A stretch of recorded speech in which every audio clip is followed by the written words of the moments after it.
Hello, everybody, and welcome to Hashtag Truth. Tonight, we have JD Cormier. Did I pronounce it right?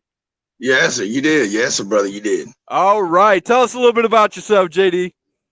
I'm fairly green in the business. I've got about maybe 2 years in. I started my training a couple of years ago in Snow Hill, North Carolina, under Douglas Somerville, Cold Cash D at in his wrestling company there. He got sick, he got under the weather, and had to close his company down, had to close his school down.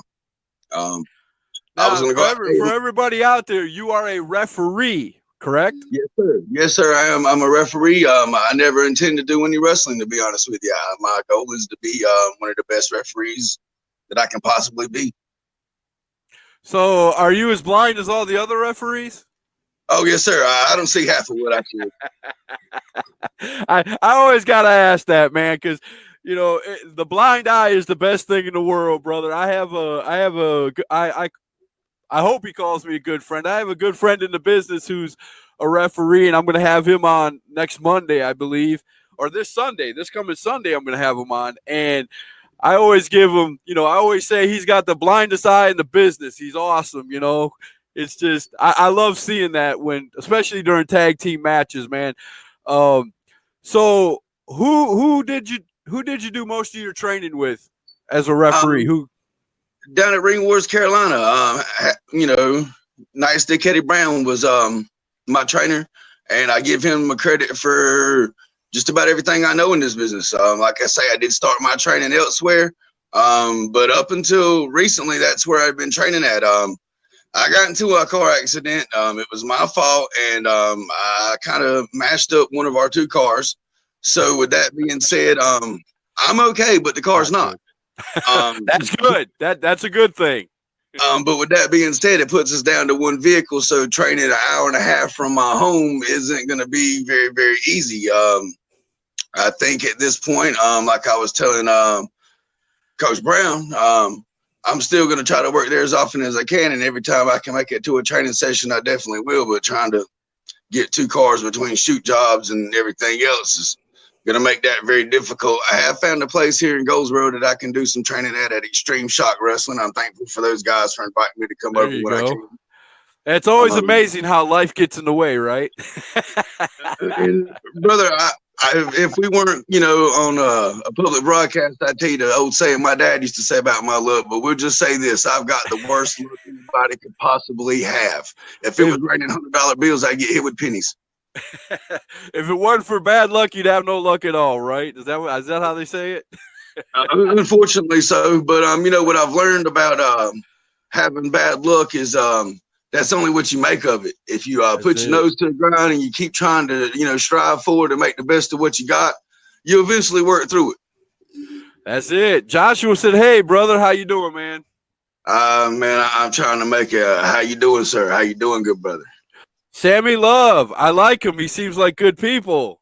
He is. Yes, good sir. People. Thank you for that. Thank you for that. I try to be. I think I said, weren't you on the show the other day, Sammy? It seems like Yeah, he was on the show. Yesterday. He was yesterday, I believe, wasn't it? yeah. Good thing for yourself. I get my days mixed up too. Man, they start running together. Man, I'm telling you. Joey says, Scott, how is the Magic Room treating you? The Magic Room is still behind the wall. The Magic Room is going to be all right, Joey. And thank you for telling me I can do it. Thank you very much. Frank Roof, L. Is that L for loser? Is that what you are, Frank? Well. Gotta love Frank. Blah, blah, blah. As you can see, me and Frank have a love-hate relationship.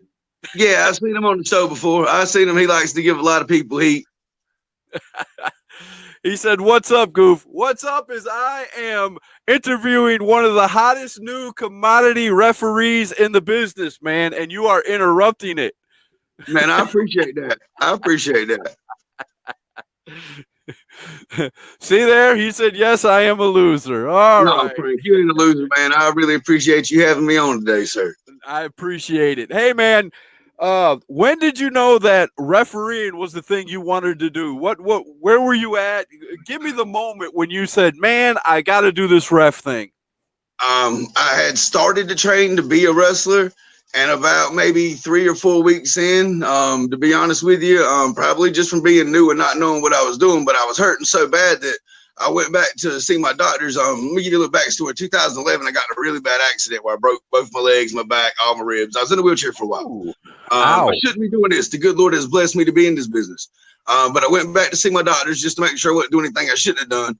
They kind of reminded me of the situation I was in and showed me my x-rays again and, you know, kind of brought me back to speed on where I was. And at that point, I decided that, I mean, honestly, I've loved this business since the day I can remember watching TV for the first time, and to find myself in it was an extreme blessing after what I'd been through. I was not getting out. I was not going to like call it quit. So I had to find another way that I could be in this business and still be able to consider myself doing something I love to do. So I got to thinking about it, and I was like, man, who's got the best seats in the house that's not one of the wrestlers outside of the ref? And he's just as important to the show as any wrestler that steps between the ropes as well. So why not focus on that? I still, you know, I get beat up once in a while, but it's not as bad as if I was actually wrestling on my body. Oh, referees take bumps. Yes, sir. And they are the ring generals. People don't really, fans like myself. The saying goes, if you don't see the referee, that's a good referee. But I was trained you're supposed to be seen and heard at specific times and stay out of the way the rest of the time. Right, and that's just it. A referee to me is a ring general. They do a lot of things. I'm going to kind of break down the fourth wall or whatever. But referees can have plenty of jobs in the ring that, a fly-by fan don't know about. Referees who've been in the business long enough can actually call the match in the ring. And people don't understand that. They can actually tell the wrestlers, hey, do this move. Hey, do that move. Hey, do this. And I'll be glad when I get to the point where I can say that I can do that. I haven't quite got to that point yet, but trust me, I study and I watch, and just about anything that another referee tells me in this business kind of sticks to my ears like anything, like nothing before. So I'm trying to get to the point where I can do that, I guess. Frank, and you're right, Frank, I'm going to take a million bumps. I got splashed in the corner a few weeks ago by Jim Stone down at RWC, and I was okay, but I'll be honest with you. It was definitely an experience, but I can do it once in a while. It's a lot easier, to take a few bumps as a ref here and there than it is to take several bumps each night as a wrestler. There you go. And Joey Godfrey says, how is she counting skills? I'm pretty sure you can at least count to 3, correct? Man, sometimes I have a hard time getting past 2, just I count to 2 a whole lot more than I count to 3. I'll be honest with you.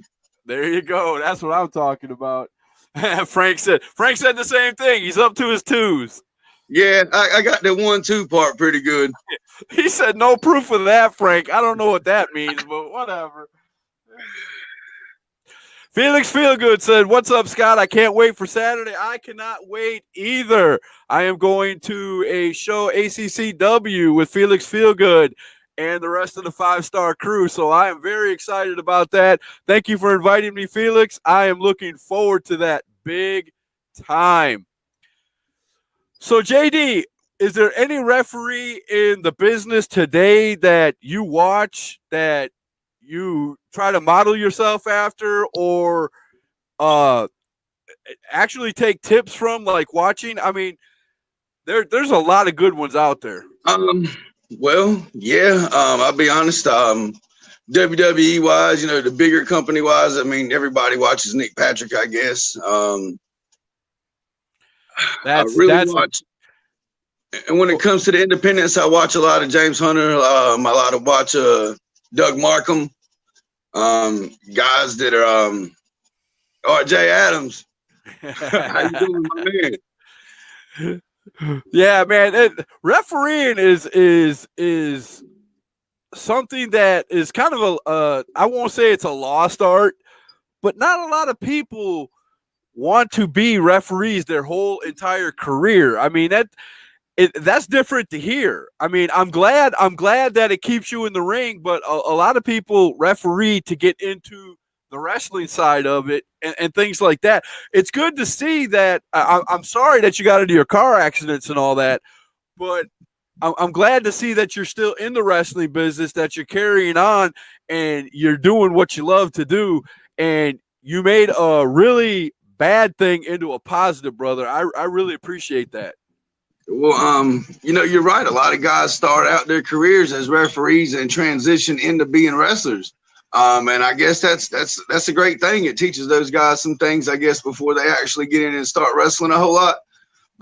My deal was, again, he didn't train me, but he's a good friend of mine, and he gives me tips and secrets anytime I ask him to. I was hanging out with James Hunter, and I got to see all the appreciation and the love he was getting from the actual wrestlers, and I got to thinking, being a referee is gonna be a great thing. It's not gonna put me any lower. Like, I don't know. Some guys, I've heard some trainers say that once guys realized they couldn't wrestle for health reasons, they just got out of the business because that's all they were going to do. That's all they wanted to do. I want to be in this business. Man, I'll be honest, if I could get a check from one of these big companies just for scraping the floors in the bathroom, give me a toothbrush and washing my hands and knees, I just want to be in this business and feed my family from pro wrestling. That's all I really want to do. And if that means refereeing, doing streamers of ROH, which I've been lucky enough to do that a few times, whatever it takes in this business for me to be able to put myself there, I'm willing to do it. How far are you willing to travel to referee, brother? I'll be up, supposed to be up at West Virginia Championship Wrestling Saturday night. That's going to be my first chance to be out of state refereeing. I'd like to go anywhere the good Lord has blessed me to be. I don't have any licensing yet, unfortunately, in some of the states, but I am looking into what it's going to take to get it. Okay. I'd like to go all over the place. I'd like to go to Japan one day. Joey Godfrey said, "Me and Gene Perry is the man. That's the referee. That's the head referee at EWF." Okay. Yes, he is the man. He will be on Sunday night, Joey, and I cannot wait. He'll be talking about the Haliatsko Memorial Cup, his annual show that he has every year for his daughter, and I cannot wait for that. And if you really want to see a man who's got his stuff together and can answer referee questions, JD, watch that show, brother. Let me tell you, he is, and he will give anybody pointers and talk to him, and he's just a great guy, altogether great guy. Felix Feelgood said, "I started as a referee, then transferred into a wrestler, but the whole time I reffed, I learned a lot." Now, I mean, it's awesome to be a ref and get in there and do your thing and learn it. That's better sometimes than just jumping in and being a wrestler, because you're seeing it up close, you're seeing it personal, and things are happening around in the ring, and you don't have to necessarily be a part of it. Would you agree with that, JD? You don't have to necessarily be a part of it, but you're seeing it, totally up close. It's almost like training every day. Now, with training wise, and this was a concept I didn't grasp for, I guess, the first couple of months, but after a while, it started to make a lot of sense. I train with the wrestlers.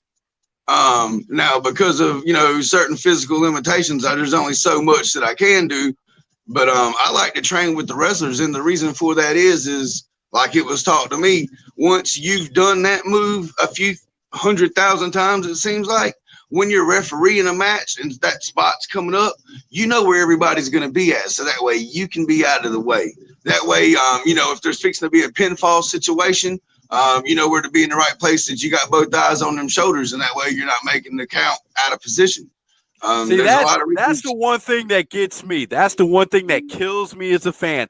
Unless it's part of the storyline, unless you're like a heel ref, and you're getting down slowly to count for the baby face.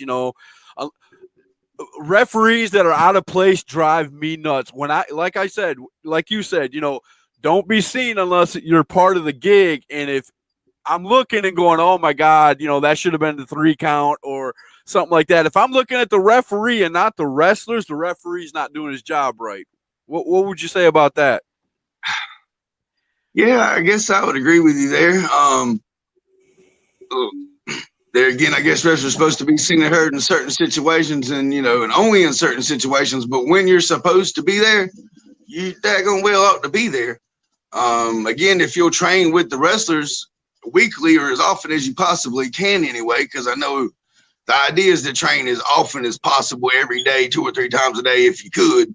But when you can train, to train with the wrestlers as a wrestler, it does help a lot because like he says, refs stay out of the way, and you know And where to that's be, another referee. you know how to stay out of the way if you train with those guys because you know where they're going to land, where they're going to run, how things are going to work. So you know where to stand at, where your positioning needs to be. Cameras play a big part in that as well. Sammy was talking. Sammy said, "Absolutely, Scott." When I was talking back about, it's almost like training when you're in the ring with them, watching them, do their moves and stuff. So I think that's Yeah, what he meant. Thanks a lot, man.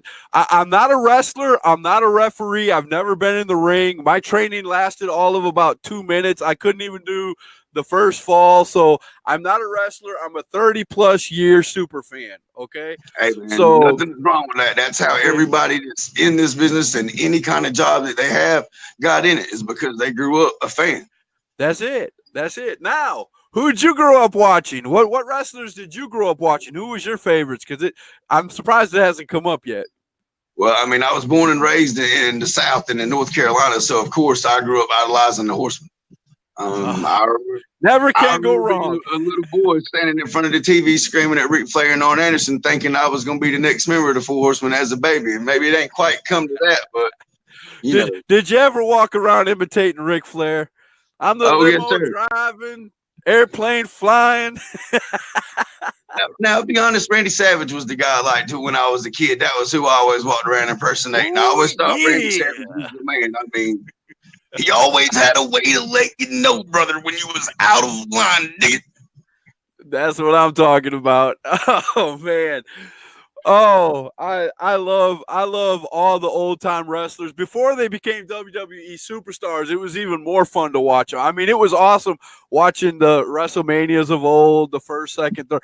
But when they were in, uh, Mid South Championship Wrestling, NAWA, NWA, all the Southern Wrestling, man, oh my goodness, it was so much fun to be a part of that.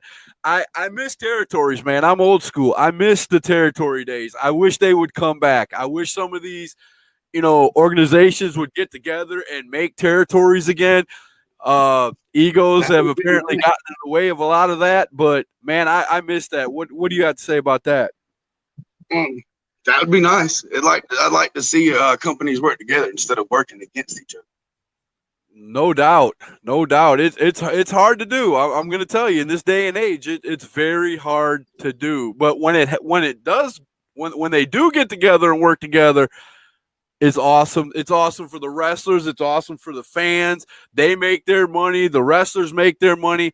I mean, I can preach it till the day I die, but until it happens, as a fan, I'm just gonna have to sit back and keep dreaming.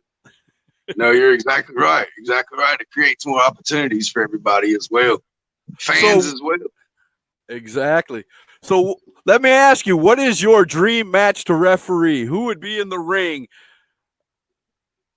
while you Oh was man. doing your dream Like ref current match? guy, like current guys now or all time. Anybody, dead, alive, anything, anybody. Open the whole floodgates. What would be your dream match? Honestly, I think my dream match would probably be Flair and Sting. Ooh, that could still happen. They're both alive and they're still walking, so that could actually happen. You never know. Never say never, brother. Never I say never. seriously got it. Rick's getting a little up in age, and his health isn't the best in the world these days. But Hey, if like, Batista can beat him up and drag him around a little bit, he's still got a few licks in him. okay, you got me. You right. You right. What did you think No, about that? Can I ask what you thought about that? Because I shoot was mad about that. I was like, oh God, he's beating up Flair. Like I kind of got a little mad about that. And had to remember it was. I wasn't mad. I was kind of expecting it because there was only a few minutes left in the show, and they had this big deal about Flair's birthday, and I'm like, they're gonna bring this guy out for 3 minutes. That's it. and next thing you know, that happened. And I, you know, it couldn't have happened. And don't take this the wrong way, but without Flair being in that situation, that gimmick would have never worked. That whole storyline would have never worked. It had to be the dirtiest player in the game, the best wrestler in the business, for that to work. You know No, what I'm you're saying? right.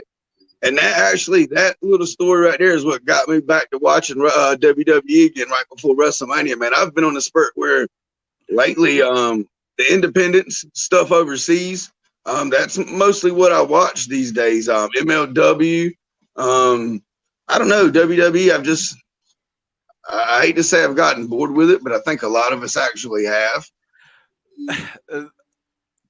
We could have a 3-hour show about WWE and what I think of it, man. I ain't even gonna lie to you. You know That's what? why I can't wait for AEW to get their stuff together and get on TV. And I think wrestling's gonna be fun again once AEW gets their weekly television program, and it's gonna go back to like the Monday Night Wars. They're not gonna fight on the same night, I don't think, but like they did back then. But they're gonna try. They're already doing it, and the company, AEW isn't even a full-fledged, running company yet. Just imagine when the TV times get going and they get their own network, AEW, and boy, I'll tell you what, wrestling's going to be fun again, and I can't wait. I honestly think it will be too. The one thing I kind of worry about just a little bit though is it's the new thing right now. Not knocking them a bit. I've watched all their shows so far and I've enjoyed all of them. But it's like when you get a new Burger King on the street, everybody in the world is there for the first week or so they're open, and once it's something Then people it gets kind of old. Yeah, you're right. Bradley, what's up? You said what's up. Thank you, man, for showing up to #Truth. I love you, brother.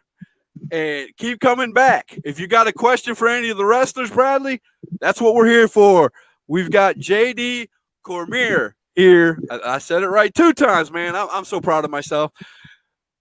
We got JD Cormier here. He's a referee. If you ever wanted to ask a referee a question, here is your moment. Yes, sir. And I'd be happy with any companies that I referee at. Again, I work for Extreme Shock Pro Wrestling out of Snow Hill, Ring Wars, Carolina, out of Lumberton, Fayetteville area. CWF Mid Atlantic out of Gibsonville, North Carolina.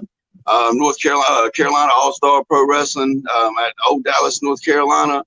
I'll be at Max Pro Wrestling for my second time here in a couple of weeks. I'm going to go down and help out at APW's benefit show they're doing for the Richmond County Rescue Squad here in September. I really like doing anything for anybody who's doing fundraisers. I'm going to help out with a show for Wrestling with a Purpose here in September, I believe it is. Look at my calendar here. That's a fundraiser show they're doing as well for a family. Man lost his whole home due to a fire. Him and his family lost everything they had. These guys are going to be good enough to put on a show for them and to benefit their family and try to help them recover some of the things they've lost. Now all these shows that JD are telling me about, he's going to be sending me the posters and I'm going to be putting them up on my Facebook page. So be looking out for those, especially the ones where you can go out and help families and help participate. Show up, not only for the indies wrestling part of it, but show up and help these guys out. When wrestlers do a show, a benefit show in that, it's always a good cause. And the money goes for a great purpose no matter what the show is for. So JD is going to shoot me all them posters. I'm going to put them up on. And if you could show up to any of those and help out, please do so. It would be greatly appreciated. It definitely would. I'm speaking on behalf of the families there. Thank you. I will look up Tommy. I'm familiar with Tommy Young's work. Definitely a great guy to look and watch as a referee and to pick up a lot of useful tips and tricks. I'll be honest, a lot of the old school referees from when I was a little boy in the 80s and 90s are a lot of the guys I like to watch. I've got the network, but I don't study on like current film, I guess you would say, or current, I guess, tape or whatnot. I look at the older stuff, stuff I grew up watching when. I hear that a lot lately from wrestlers and now referees, that they go back and watch the older stuff and not the newer stuff. Now, do you find the older stuff is a better wrestling than the newer stuff? And why do you think? Why do you think that if Um, that's the case? I do think it's better wrestling. There are some stuff out there, some guys out there these days that are awesome with the things they can do. Um, However, I'm an old school guy. Four Horsemen, Tully Blanchard, you know those guys. All that flippity floppity flying around stuff isn't that impressive to me. Now, I feel I like have to admit, I am old school too. But when you see somebody like Ricochet lighting up the sky, that it, and for every and once in a while, it's awesome to watch. Now, I've seen Ricochet wrestle about 30, 40 times now since he's been up in WWE. Now it's kind of fading off, and he's becoming a regular wrestler with regular moves. And then every once in a while, he does the high flying stuff. That I like, But when he first came to NXT, brother, the eyes were wide open. I mean, this man, I'm with you. I like the old school stuff, man. I've got tapes and tapes. I go to YouTube and I watch my old Continental Championship wrestling. I was doing it last night. I did it for 3 hours almost. I love the old school wrestling. But every once in a while, there's a guy that comes along. I mean, Ricochet at NXT, I've never seen anybody do this ever, was in the middle of the ring standing, ran. Now, I thought he was just going to do a flip and land on the other wrestler. He literally did a flip, landed on his feet, took 3 or 4 steps, and got in the wrestler's face. Yeah, that was impressive. I mean, I was like, "Oh my God, superstar! He's there." Oh, I'm not gonna lie. There are guys like Ricochet and some others that are extremely talented, and I do like to watch those guys. However, I feel like all those guys basically do the same stuff, not over and over in each match, but say match after match. Like if if you're a student at a game, you're watching, you'll notice there's one suicide dive after another. There's one big move after another. And it's like, just slow it down. I've seen that's the big thing about WWE though. With a lot of these superstars, you can do that. I can watch, name me a wrestler and I can tell you 4, 5, or 6 moves that I can guarantee you will be in any match that wrestler does. Any match. And then what's that? I'm just saying, then you start noticing that, you know what Ricochet's going to do in his match. Oh, and then the guy after that, if there's another big high flying, they do a lot of the similar moves. You get tired of seeing the same moves over and over and over and over and over again. It takes away from I'd rather see the story than the high flying, gimmick moves. I guess you can. In the 90s when Rey Mysterio was the only one doing it. Well, not the only one doing it, but he was one of the bigger names doing it. And you seen it on TV once or twice. They had a cruiserweight match, and the rest. Yeah, he was one of the few that actually did it on TV. But when you seen it, that gave you something to talk about. You see what I'm saying? Because it happened once. They had maybe one or 2 cruiserweight matches a night. The rest of the night was filled with regular heavyweight guys that weren't doing all that stuff. Right. Now you see that every third match, and it's just not so exciting anymore. Right. I mean, because, back then when Rey Mysterio was on there, they always built Rey Mysterio up, the underdog, the high-flying underdog against a big beast, whoever the other guy was. And it was exciting the way they did it. Nowadays, the underdog has beat the beast so many times that you don't even think about it. You just expect for it to happen. Yeah. I mean, Ricochet can beat Brock Lesnar on any given night on WWE, and you wouldn't even think about it. 3, 4 good high flying moves, and the beast is down. He does his 630 off the top rope, and he's done. Yeah. But in real life, in realism, we know that would never happen. You know what I'm saying? And that's kind of, he might need a gun or something to beat up Brock. Yeah. So the realism aspect, and that's what they're trying to put back into wrestling. That's what a lot of us fans are yelling at, the TV wrestling companies. We want to see the realism back in wrestling. Would you agree with that? Yes, I would. Because that F word bothers me worse than somebody calling my mama, you know what? Yeah. I'll say it one time and one time only. Do not call wrestling fake. Never, ever, ever. will I do that ever. Who was what was it? Jake the Snake. I may be wrong on the quote as far as who said it, but wasn't there a quote recently? I think it was Jake the Snake that said it. That said wrestling's not fake. The people in it are. That's it. That's it. Felix Feelgood wants to know who's your favorite referee. On the independents as well, actually altogether, man, James Hunter. I give James Hunter credit over most referees just simply because he is a good friend of mine and he does give me the best advice. Still to this day, I could call James and ask him a question, jump in his inbox right now, and he's going to come back with a legitimate answer and sit down and talk with me for a few minutes over any questions that I have. There's been a few of them, but he's definitely the one. Shay, love to have you on the show, brother.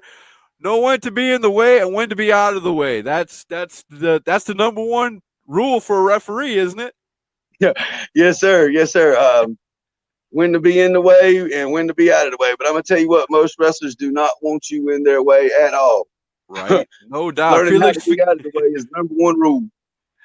Yeah, when we were talking about Ricochet, Felix said, I loved watching him when he was Prince Puma at Lucha Underground. Yes, I did too. I didn't, believe it or not, I didn't know till a couple of weeks ago that was him. I really didn't. So, that was something that kind of amazed me. I had to go back and watch a couple of the matches and go, yeah, that is him. Look at the moves. I got to be honest, that's probably one of the few companies that I'm not very familiar with is Lucha Underground. Lucha Underground, let me tell you, Lucha Underground, they're on El Rey Network, which a lot of, you really have to get a pretty good package to get El Rey Network. But El Rey Network runs it. I believe they're done run. I believe the company is done.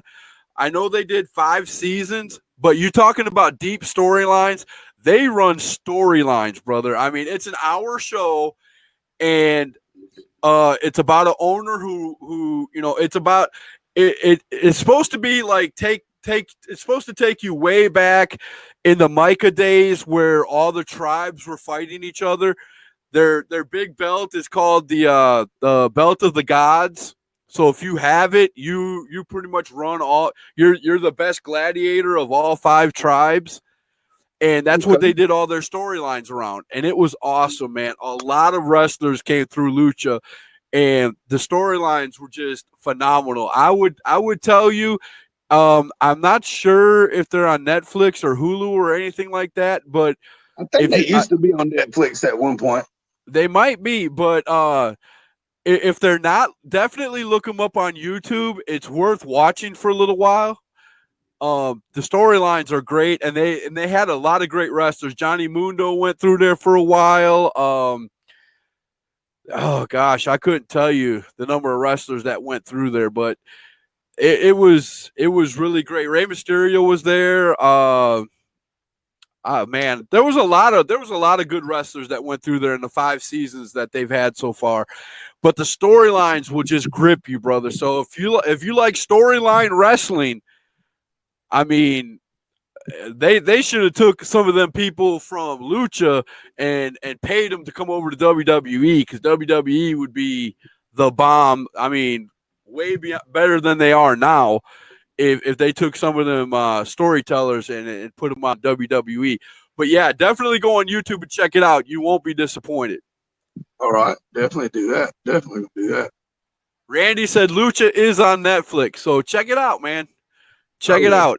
After the first show, if you're not hooked, come back and let me know, because Chavo Guerrero was on there.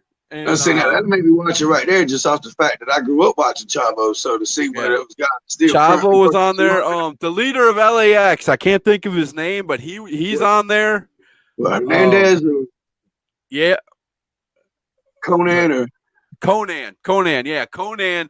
He's a manager for a couple of the wrestlers on there, and it's a good show, man.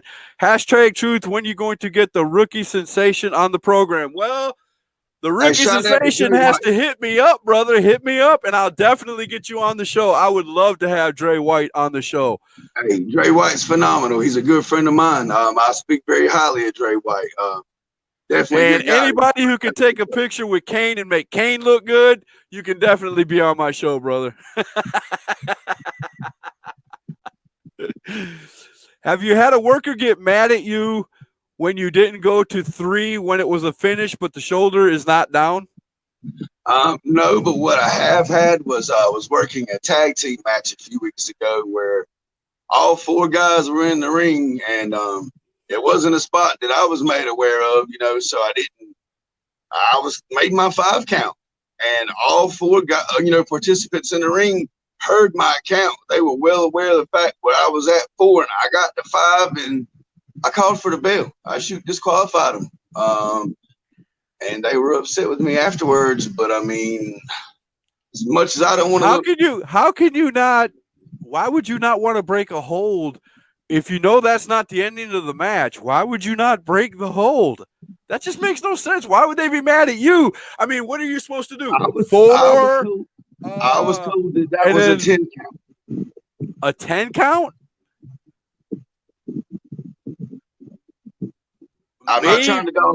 Maybe in another country, but in America, it's a 5 count, brother. I don't care where you're wrestling. Right. And again, I'm not trying to. I don't want to make anybody look bad. That wasn't the reason for me saying that. Right. But at the same time, because everybody on God's green earth knows it is a 5 count. If I'd have got to 5 and not rang the bell. Well, if you would have got to 4 and never got to 5, that even makes you look bad.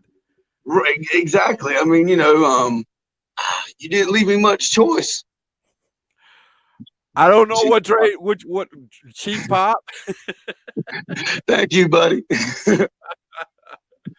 There's a story there, I think. Why would he be telling you cheap pop? Well, I mean, that's just like they used to say Mick Foley used to get a cheap pop back in the day when he did his promos, because wherever they were at, mentioning the city was the first thing he did, just so that everybody would, applaud him. So I guess maybe he thought there was something I said somewhere just to get a cheap pop out of whoever was watching. Maybe your quick 5 count there was a cheap pop. Hey, I mean, dude, all I can say is, again, I felt horrible afterwards, and I caught a lot of grief from it, even though I'm not sure why. But again, I was kind of trying to cover my own butt, How could they argue with you, man? If you're doing a job of a referee and you're doing your job, which that sounds like what you were doing, how can they be mad? I just wouldn't understand that. That would be my question to them every time they'd come at me. It would be like, why are you getting mad? Explain to me where on earth, a 10 count for a illegal hold or whatever, that makes no sense. No, it really didn't. But again, like I'm not here to down anybody. They were just, I think they got caught up in the moment and they weren't listening to me. Has anybody tried to rib you? They told you that this worker was going to win, but the other worker really won? Yeah, and it wasn't so much a rib on me as it was there was a guy who was about to win, and he was fixing to win a championship. And they were trying to keep it a surprise to everybody, even him. So I had no idea what the finish of the match was. Well, the real finish anyway, what I was told isn't what exactly happened. And as I'm going down to make what I figured was going to be a 2 count, the guy looks at me and goes, "Count to 3, I'm holding him." And I counted to 3. And as I got to 3, I heard him tell the guy, "Congratulations, brother. Congratulations, champ." So, as a reward you would figure they'd let the referee in on that one. I mean, the referee, you're supposed to be able to keep secrets like that, right? Well, I mean, maybe they didn't know if they could trust me yet. I got to give them the benefit of the doubt. Okay, me and you differ on that, because I would have looked at him like, okay, 3, and then I would have went to the back and went, "You guys knew about this and couldn't tell me?" I mean, come on, man. I mean, truthfully, I was so happy for Tiger, who was getting the championship. Like, I was as happy as anybody else was. Of course, I'm the referee in the middle of the ring, and I can't be jumping up and down and celebrating with him. But I was kind of excited to get to the back where I could hug my boy and, tell him congratulations. To be honest, all the drama was not something I was worried about. One of the biggest things I hate in pro wrestling, sir, is politics. Now, I agree with that wholeheartedly. I don't deal well with anything like that. That's man. You want to get me on a rant? Start talking. No, I seen yesterday. Don't even. I took all of it down. I cooled off. I took all of it down. I put both of my rants that I did in the last 2 days, and I put them on my YouTube page. Here's where I'm going to spot my YouTube page. If y'all want to see all these great wrestlers, referees, owners, everybody that I have interviewed, go to #truth on YouTube, subscribe, and they will be there for eternity, including my rants. I still, and this is the only thing I'm going to say about it, then we're going to move on. I still want to bombard and close that place down. That's all I'm going to say. Okay, fair enough. It's your show, sir. You say what you want to say. Arthur said, I had a fan come at me with a gun.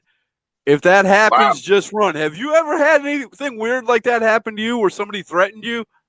No, not yet. Thank God. Not yet. Oh, it's coming, brother. You stay in the business long enough, you're gonna get to one of them places where that's gonna happen.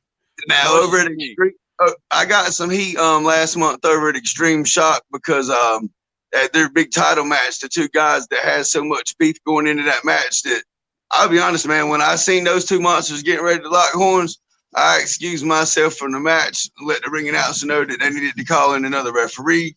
My family, my grandmother, my children were at ringside. I was not fixing to get caught up in the middle of that. At the end of the day, me paying my bills and taking care of them is what mattered the most. So I let the referee handle that, and I have caught a lot of heat for that on the page. So they actually went into a shoot fight? Is that what happened? Kind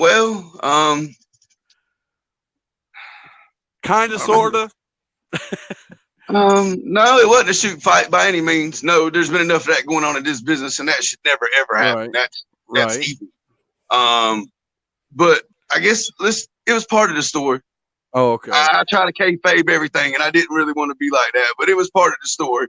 Okay. Now my family on the outside, they had no idea, so they're looking at me like, "What in the world is he so scared of?" I told it real well. And on the website, we've been sitting back laughing because there's fans, and they're like, "Oh, that referee, he's such a scaredy cat. How come he was able to come out and ref the other matches after that?" But some referees make a living being like that. Well, some referees, that's their gimmick. They're timid, You could push them around a little bit, but when you push them too far, okay, that's when they're going to come out. You know what I'm saying? Well, my thing is this: if you look at Scotty Matthews or DA Assassin, and you put those two guys nose to nose, come on, man! Like I tried to get between them and separate them, and they were not following orders.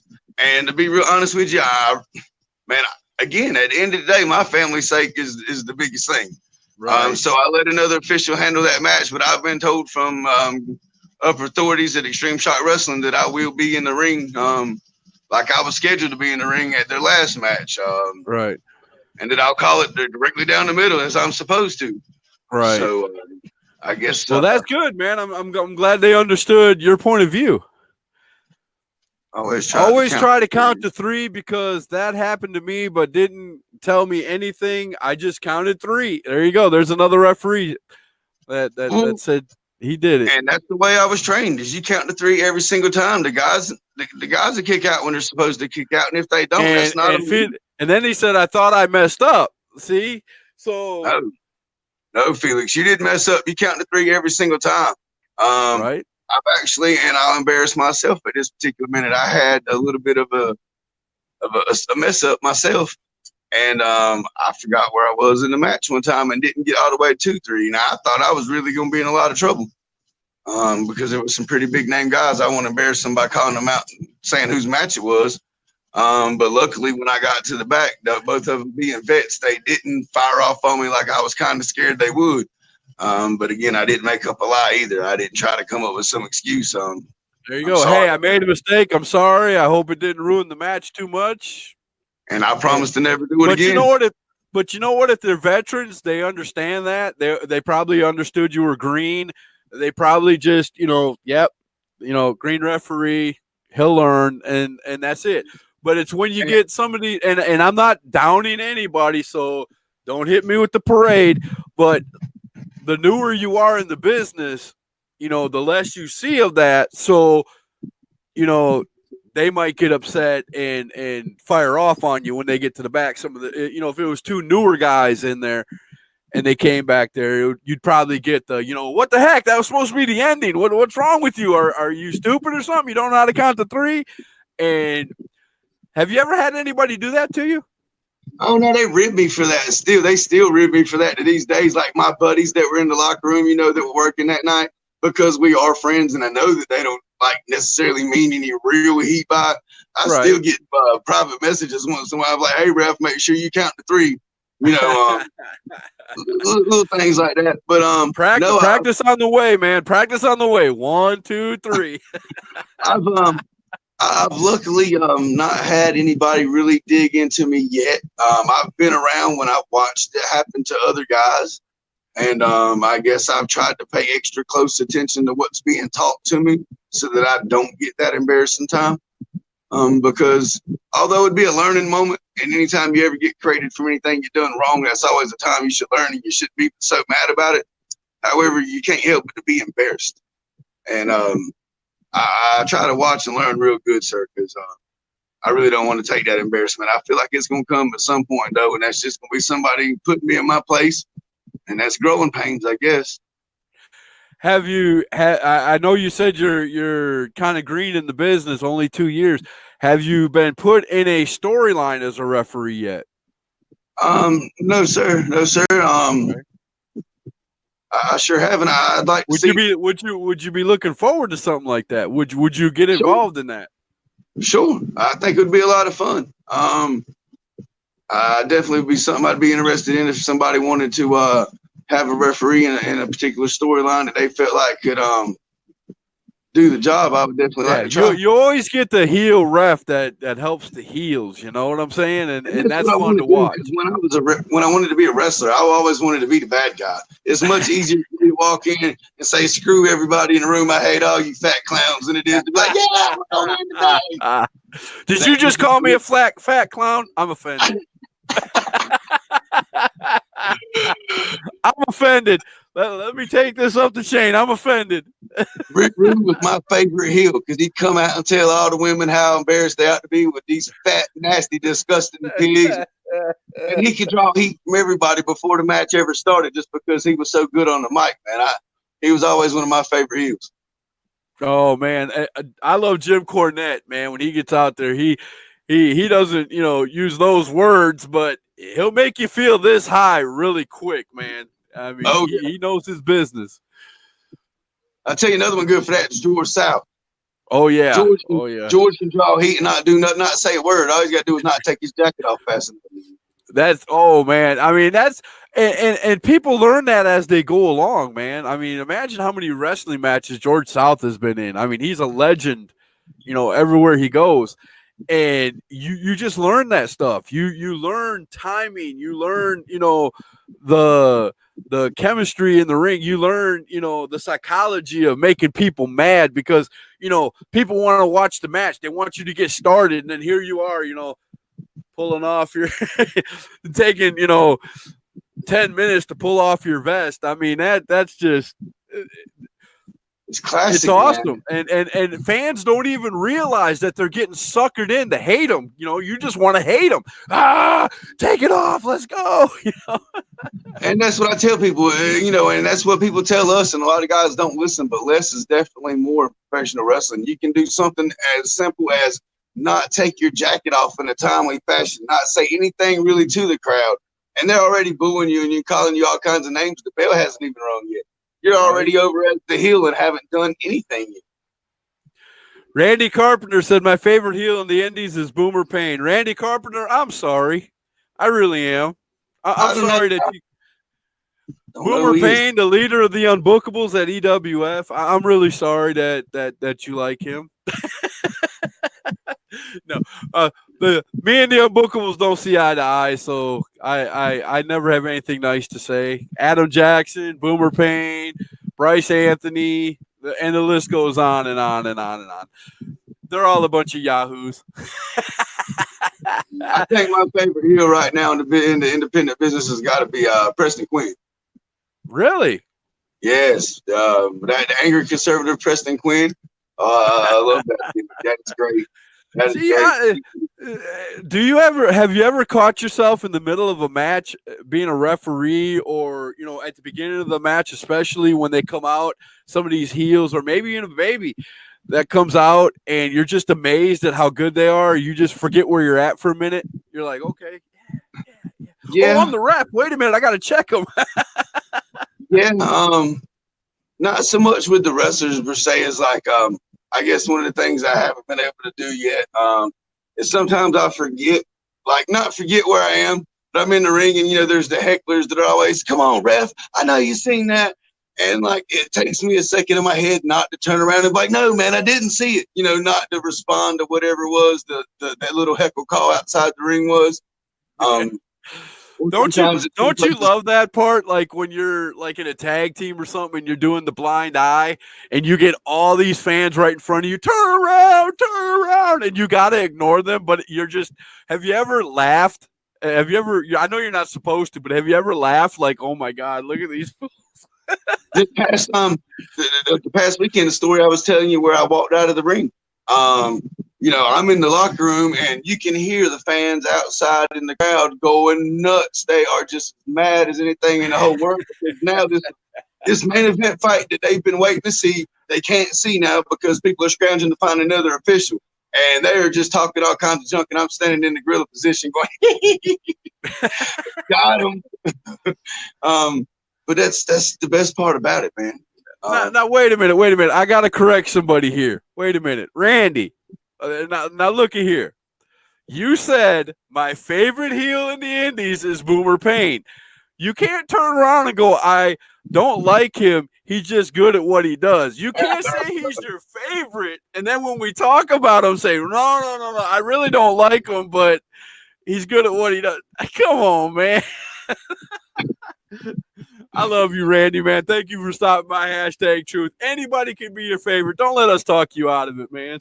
Well, I guess that's like KO. I'm not a big Kevin Owens fan, but what he does on the mic and in the ring is phenomenal. I love the pipe bomb he did last week, man. Not this week, but last week. When he told everybody what was the honest to God's truth about Shane McMahon and all that. He don't need to be wrestling. He don't need to, and it was a work, but he made it look real, dude. He made it look like he really hated Shane McMahon and everything that was going on, and that's when you're good at what you do. Yeah, that's definitely that was definitely the I'm getting something here now from somebody at Ace, I guess, on my inbox. I can't read what it says right now, but you're getting messages from wrestling as you're talking on a wrestling podcast. What could be better, man? This is like my girlfriend hates it because we go to bed every single night with me watching some ref somewhere, some match or something, and she's watching the match and she's like, oh my God, did you just see what Tatanka did? And I'm like, no, I was watching the referee. Like I don't even see half of what's going on. Wrestling is my life, man. One day all I want to do is be able to feed my family from this business. So I've been built myself so far into it that I think it's actually turned away some of my friends and family members at times. I'm the same way, brother. My wife, when she gets mad at me now, she'll just look at me and goes, you won't do this, but you'll definitely be there in time for those videos and all that stuff, right? Now, yeah. My boss on my shoot job did the same thing. Like I'm an independent contractor and I work for myself, but my boss still, he's still my boss. And he'll tell me at times like, so you're too sick to come to work, but you'll go ref at a show. Well, what I'm doing right now, brother, is not what I want to do the rest of my life. Well, refereeing a show ain't work. It's what I love to do. Exactly. That's the same way I felt about the car business when I was selling cars. Like that's the best thing in the world. I didn't feel like that was work. Yeah, that that's was like, hanging out with my you know, buddies. I do work before and after the show. When I'm on this show, this is the part I love. This is where I enjoy 100% of my day. I feel more comfortable behind this mic than I do anywhere else. And I enjoy doing this. And people, you know, don't understand that. I guess because they've never done it. But once you do something like this for a while, it's like a drug. I want to be behind this mic talking to wrestlers, talking to refs, and getting to know the business better. And it's fun. Every day it becomes more fun. And you know, one day I hope my wife realizes, one day I hope my daughters realize, you know, this is what I love to do. This is it. Speaking of daughters, Scott, if you don't mind, one of the proudest moments I probably had in my entire life. About 3 or 4 weeks ago, I was down at Carolina All Star Wrestling in Old Dallas, North Carolina, and they needed a spot for a young female talent to come in and make the 1, 2, 3. And the story, the way it worked out, was James Johnson come out by himself, and the tag team he was facing it was supposed to be an intergender match, but he didn't have a female on his tag team. He couldn't find a woman who would be willing to, you know, to get in the match. Okay. So at the end of the match, you know, the female's down for the 1, 2, 3, but James can't make the pin. He can't make the pinfall. So we're looking for some female somewhere to climb in the ring on James' behalf and make the 1, 2, 3. As he's calling for somebody in the crowd, anybody. My little girl jumps up, jumps in the ring, climbs on top of the worker and gets the 1, 2, 3 at 11 years old, sir. I've got an 11-year-old daughter too, man. I've never been so that's happy. An awesome story. That is awesome. She just did it on her own. Is that what you're saying? Well, they come to me about 30 minutes before the show started, and we're like, look, we need another, you know, female Woody, you know, just for story purposes, so that we can pull somebody out of the crowd. Do you think your little girl would jump in the ring and pin Michaela? Sure. I'm sure she would. So I go talk to her about it, and she was nervous. She was scared at first, but I took her back in the locker room. I introduced her to everybody that, you know, was going to be in the ring with us, because she's very shy. I wanted her to know everybody who was there and be comfortable with them. And she did exactly like she was told to do. She sat right there in the front. She was the most excited little girl in the whole place when it was time for her to be. The one thing I wish I could have talked to her and got her to do was to celebrate a little bit with James after the match. But hey, she did she it. Was so nervous. She made the 1, 2. She got the pinfall, jumped right between the ropes, went and sat right beside Mama again in the crowd. I bet that. Did you get it on video, man? I think my girlfriend did tape it, and I know I've got some pictures on my Facebook. Man. Me holding Lana's hand up, you know, showing the crowd she was the winner. You got to get that up on Facebook so I can see it, brother. I'd love to see that. That is awesome. When you get people outside of the business, especially your loved ones, and they come in and do that. My daughter, she has a little gimmick. She's wanting to be what do you call that with the dolls? That like a puppeteer. Yeah, you know what I can't even think of the word. She's not here either. She's gone to the store. But you know where they talk and you can't tell that you're talking for them. Ventriloquist. There you go. She wants to be a ventriloquist. Man, my mind just went blank. She wants to be a ventriloquist, so she's got a bunch of little dolls, and one of her favorite is Fozzie Bear. She's got a little hand puppet Fozzie Bear. Speaking of the devil, here she is. And hi, there she is. That's my 11-year-old Destiny. So she started taking this Fozzie Bear to EWF wrestling shows, and every time the Unbookables came out, which is the heel faction at EWF, speak of the devil, and there's Fozzie Bear. So Fozzie Bear would come out and tell everybody what Fozzie Bear does. I'm going to eat your fingers. Fozzie Bear eats unbookable fingers. So when they go to point to her like this, she tries to bite the end of their fingers. Let's do a example. Okay, let's do an example. Ow, like that.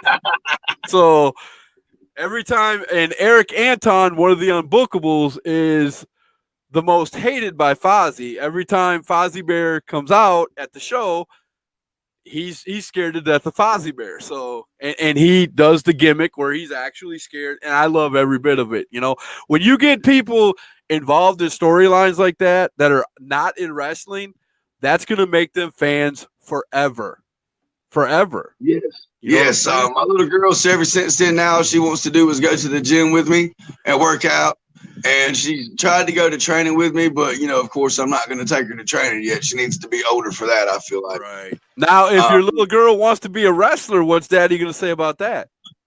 I think I'd be more than happy to let her do it. She's 11, man, and loves this business already. Well, she knows, she loves what she knows of it.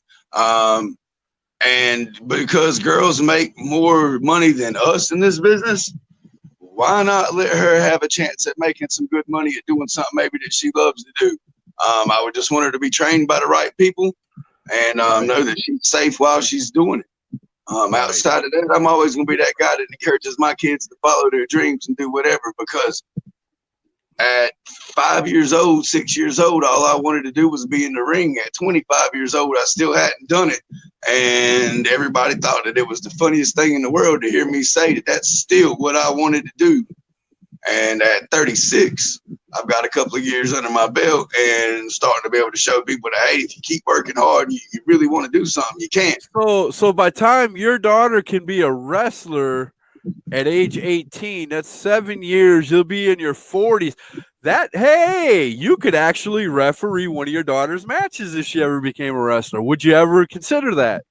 I would love that. I would love that. I was at Earl Hebner's seminar last year when in his match he took a wicked bump. His daughter was there. He didn't know that. She ran in and made the 1, 2, 3, and to be able to see them be able to celebrate that moment in the ring together, seeing how special that was. I think just what I got a little taste of a couple of weeks ago was nothing. If, like you said, 5 or 10 years, that's what Lana wanted to do. That's what she wants to be. I'm going to push her forward 100%. Like I wish people would have pushed me when I was little. Oh, I've got to put this up here, brother. This is a feel-good story, man. Somebody put this here. Let me read this real quick. Randy Carpenter said, my best friend is special needs, and I have a special needs prom. And he loves Sammy Ray, and he is going to ask her to the prom, hopefully from the ring. Sammy loves him. I hope Sammy Ray takes him to the prom. That would be totally awesome. Keep me posted on that. I would love to know how that turns out. And one of these days, I'm going to have Sammy Ray on the show. I've already been talking to her. Great female wrestler, and hopefully I'll have her on the show soon. I didn't mean to break you off, JD. I just saw that, and that's awesome, man. That just melted my heart right there. And that'd be the way Sammy gets over for the rest of her life. If she goes to that prom. She's already over, brother. Down in this area, she's already over. Sammy Ray's got a name, and her boyfriend ain't doing too bad either, as he is the Mid-Atlantic champion at EWF. So, okay, the power couple then, huh? Yeah, they are definitely going to be the next power couple. Trust you me, they're already there. Of course, what's kind of funny, and if you're a 3-count fan, you might want to hit pause or turn me off for a minute because I'm going to give away something here. But in 3-count, Sammy Ray is actually a heel who hates her boyfriend. Okay. And then at EWF, her boyfriend's the champ. So it's kind of touch and go with that, with them doing the kayfabe thing. I imagine it's pretty hard because both of those run like 20 miles apart. So, fans go to both shows. So in order to keep kayfabe, that's got to be pretty hard. Yeah, I guess that's why you got to do the same story everywhere you work. You can't do different stories. It's hard. Yeah, it's really hard. But yeah, but we're going to give last call right now. If you have any more questions for JD Cormier, 3 times in a row, brother. Hey, man, I appreciate that. I seen where I think it was James Hunter that had messaged me earlier and said he had asked a couple of questions or whatnot. I couldn't read his message because if I would have, it would have taken up the screen. But I'm assuming that's who it was because I got a DM from somebody with an Ace logo Oh no, he might be driving somewhere or something and can't get on Facebook or something. He might have sent you a message. That's sad, man. Because I wish he would have been able to get on here. Anybody from Ace, man, I love that organization. He did. He said that he had asked you a couple of questions or whatever, and I guess maybe you didn't see him for whatever reason. Here, let me see. Maybe he's on. And it may not have been him, but it was somebody with an Ace logo on their thing. I'm assuming it was James, though, just because we do talk to each other pretty often. Let me see. I don't have. I was going to answer whatever questions it was, but I don't have any messages on my Facebook, so it wasn't sent to me. Huh. If they did, I would have sure put them up. I'd have sure asked them. Let me tell you. Oh, yeah. Well, brother, one more time, tell everybody, get out your schedule book and tell everybody where you're going to be reffing before we go, so that way everybody could come out and see JD Cormier ref and do his thing. Well, next Saturday night, I'll be at CWF Mid-Atlantic. But let's see here, Saturday night, tomorrow night, or Friday night, excuse me, get my days mixed up. You good? At Rage Wrestling Warriors. I'll be there. Saturday at West Virginia Championship Wrestling. Next Saturday is the 27th, which will be at CWF Mid-Atlantic. To be honest, sir, I can't even get through my schedule fast enough. I'm pretty much got July, August, and a little bit of September booked up. And if you don't mind me saying, anybody who is in need of a referee, definitely professional acting, likes to come in early, help stay late, do any job asked of them, feel free to get in touch with me. Thank you, Mr. Snelson. I appreciate that. Yes, sir. He will be on the show. He will be on the show soon. As a matter of fact, let me get my thing out here. Let me see. I'm going to do a little bit of my self promo right now. Tomorrow night, the first female wrestler I've had on #Truth, Mabel Rose, will be on tomorrow night. Friday, I will have Neil Leon. Next Sunday, I will have Gene Perry. Two refs in a row. I'll have Gene Perry and Arthur Snelson. Sweet. Next Tuesday, I'll have James Thorns. And Wednesday, I'll have Alan Price. So I'll put up my #True schedule like I always do with starting from Sunday going through Friday. I keep Saturdays open for myself and for wrestling.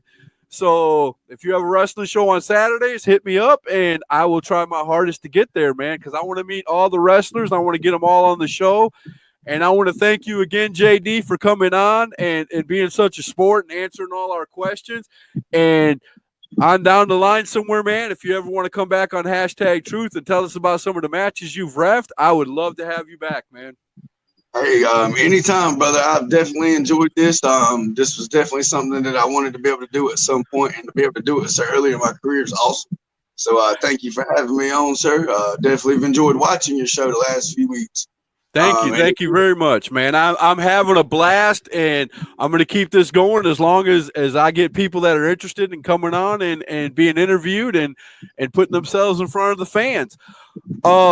This interview right here will be on Facebook until tomorrow morning at around noon. But if you want to catch it from now until eternity, after that, go on #Truth, my Facebook page. You'll see my logo right below there. That's the logo you'll see on Facebook or YouTube. Subscribe, and it'll be there from now until eternity. So if you ever want to show somebody this interview, JD, it'll be on YouTube after tomorrow. All right, brother?